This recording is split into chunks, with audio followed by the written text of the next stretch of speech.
once we get to this point, you can erase any excess marks that might be on your paper, and then think about how you can turn this into something more creative. Practice some more windows on the buildings where we didn't put any windows. Try to add a fence around this property. What would that end up looking like?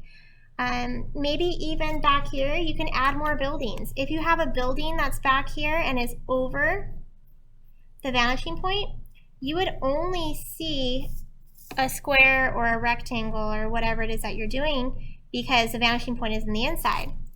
But maybe I want to go and I want to line this street with a bunch of more buildings. You just draw the side facing you, go back towards the vanishing point, however far you want to go back, and then you end it. And so I can line this whole back part of the street with, even all the way back here, with a bunch of these buildings. Maybe I have a little bit of a taller one and shorter ones to just get a little bit of a variety going on right there. And then way back here, I don't want to neglect it. Maybe I have a little bit of a building showing back here. Maybe I can't see that side because it's hidden behind that house.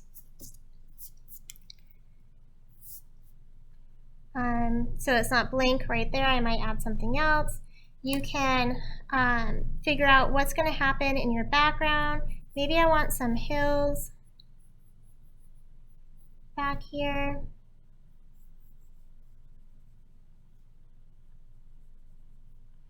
Maybe a spaceship is coming down, taking somebody. Maybe I have little breaks in the road and how that would look. You can guess, or you can do that X formula.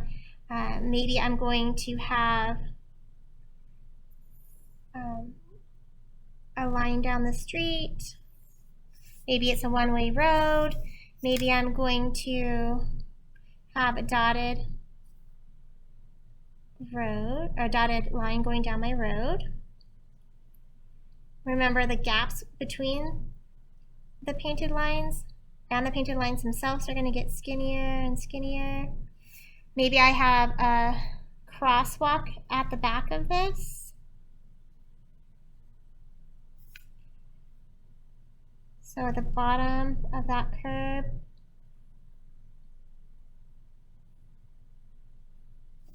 little crosswalk. You can put a signal back here. A fence, in case you're curious on how a fence would look. I'd probably have my fence going on my property line. Might get a little messed up. Maybe we'll just have the fence connect here and then kind of continue around the property. But you decide how tall you want your fence to be. Or you can have the road turn here too, but I'm going to just stick a fence in here. See. Straight up. Oops. And then over, I'm drawing the side of the fence that's facing me.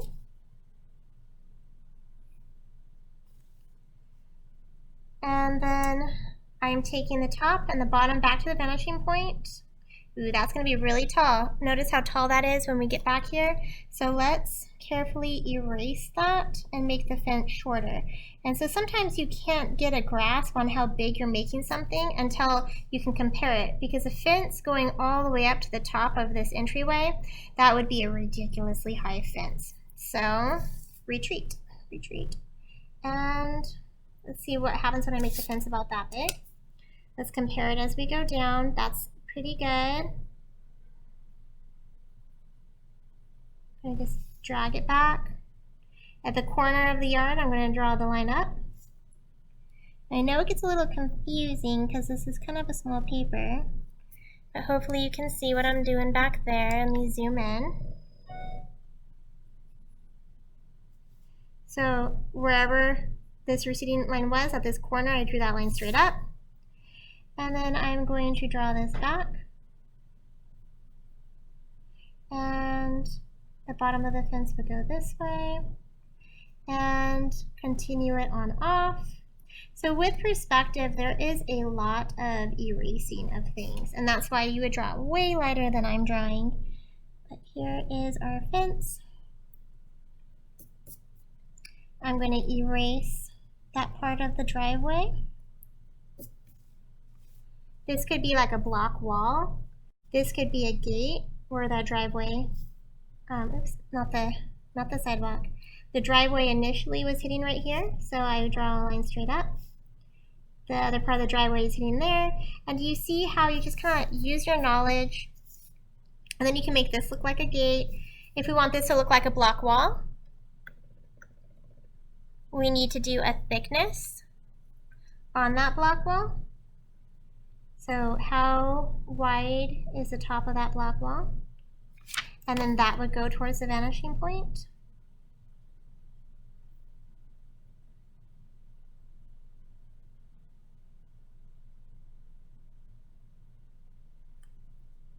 Maybe it ends in line with this.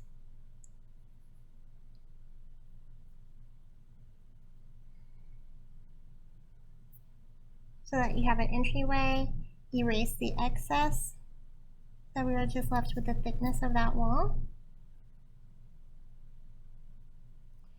And this might come back. And then somehow you're gonna sketch that gate in there, whatever that gate might look like. Thickness of the wall will continue on for the other part of the fence. And then it'll be really skinny with the top edge of the wall. And then maybe I kind of shade it in so we can see it a little bit better. Erase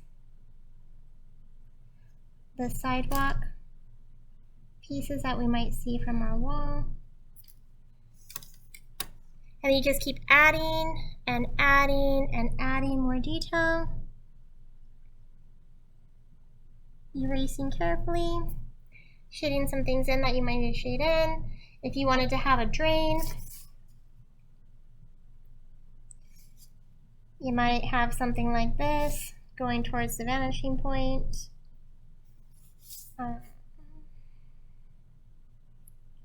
Here are those things that kind of capture all the runoff, the water.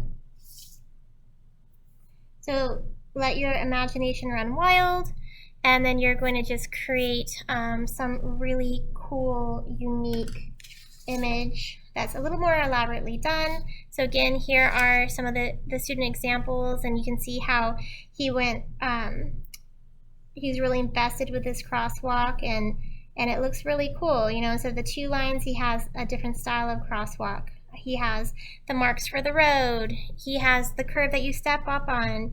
He shaded inside and made the grate. He has signals and all of that kind of stuff built into here. He even made his door pop in and look more 3D with a bar across it for pushing it, different styles of windows, different styles of buildings. So really have fun with this. Brick walls and cars, and it could be futuristic, whatever city that you choose. It could be from the past, it could be a Western scene, it could be really anything. The criteria for this is that you have 7 buildings, you have something that you use the size and space variation formula for, so it might be the sidewalk, it might be telephone poles, it might be a fence, and that you have quite a bit of detail in there. But that's it for this demonstration. Good luck.